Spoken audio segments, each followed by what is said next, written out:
تصور کریں آپ کے ایک ہاتھ میں ریکٹ ہے اور دوسرے ہاتھ سے آپ انرجائز کا گلاس پی رہے ہیں اپنے اندر پاور اور انرجی پیدا کرنے کے لیے. Power and energy. دس ہے بیٹ بال. تصور کریں آپ نے بیٹ سے بال کو زور سے ہٹ کیا, بال روڈ کے کنارے لگے الیکٹرک کے پول سے ٹکرائی اور پور الیکٹرک کے تاروں سمیت زمین پر گر پڑا. الیکٹریسٹی. تو امید ہے آپ کو ان 10 عام ٹاپکس کے نام یاد ہو گئے ہوں گے. یہ نام نہ صرف آپ کو 1 سے 10 تک کی سیکوینس میں آپ کو یاد ہوں گے یا آپ انہیں دہرا سکیں گے, بلکہ کس نمبر پہ کیا ہے بھی آپ بتا سکتے ہیں. مثلا 4 بادبان ہے تو بادبان پر کیا تھا؟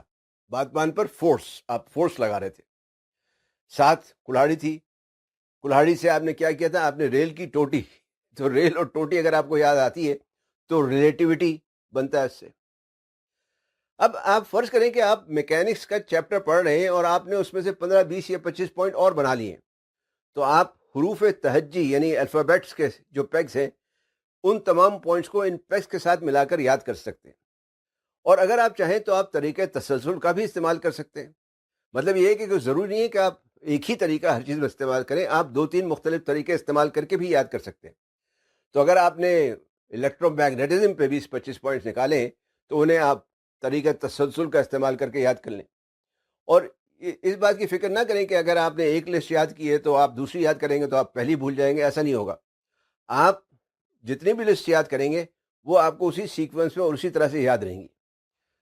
تو یہ اگر آپ جتنا زیادہ سے زیادہ پریکٹس کریں گے اتنا زیادہ آپ اس میں ایکسپرٹ ہوتے جائیں گے. تو جناب یہ تھا طریقہ اشکالی یا پیگ میتھڈ جسے کہتے ہیں. تو اگلے ویلاگ میں انشاءاللہ مزید کچھ طریقوں پہ بات کریں گے.